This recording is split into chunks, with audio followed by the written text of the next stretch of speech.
Hey, legends, Stevie Blunder here from Luna Phase Audio, your one stop solution for all your music production needs.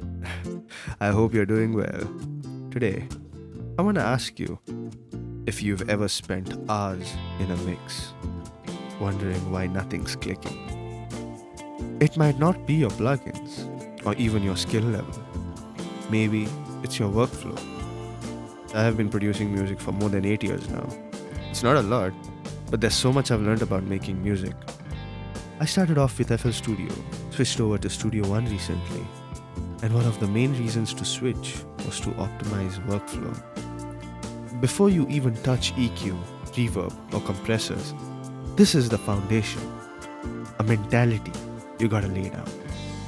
In this video, I'll show you a 5-step workflow that will literally change how fast, clean, and focused your mixing process feels. Let's get into it.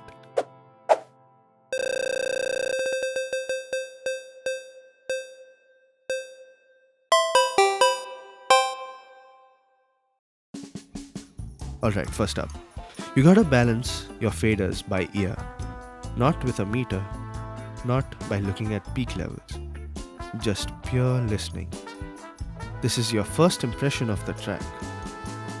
Ask yourself, what's too loud? What's too soft?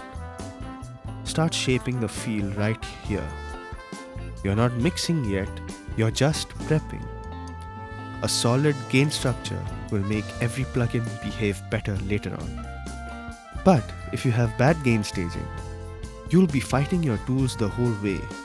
You can slap a view meter on your master if you want some visual help, but let your ears make the call. Next, clean up your session visually. Label every track, color code your groups. Use folders or track stacks if your DAW supports it. Why?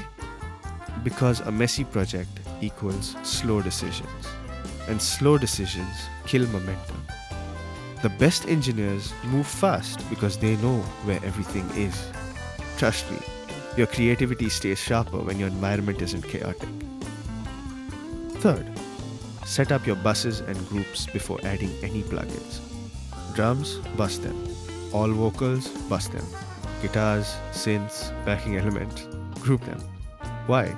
Because later on, you'll want to EQ, compress, or automate that entire group.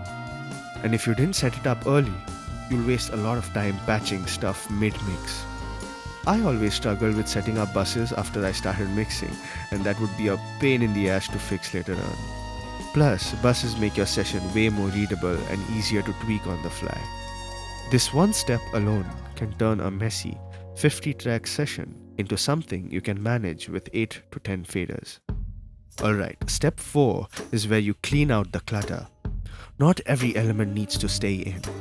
Some loops, filler layers, or one-shots might sound cool in isolation, but if they don't serve the groove, cut them.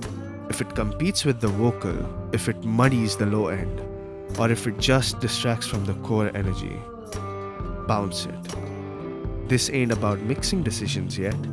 This is about making your session breathe. Real talk.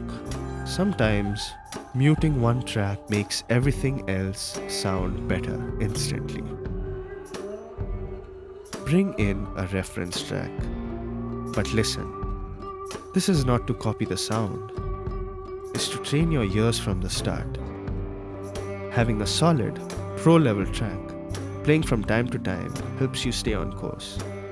You'll instantly notice if your low end is off or if your vocals feel buried. It also helps you make faster decisions. You're not aimlessly tweaking. You've got a target. I drop my reference in right after I balance levels. That way, I already know the vibe that I'm going for. No guessing games. Simple stuff, but these are the habits that separate messy, stressful sessions from clean, focused, efficient ones. If this helped your workflow, drop a comment and let me know what tip hit hardest. And if you want a full mix breakdown where I actually show all this in action, hit that like and sub if you haven't. More sauce coming soon. Till then, stay safe, stay healthy. Peace out.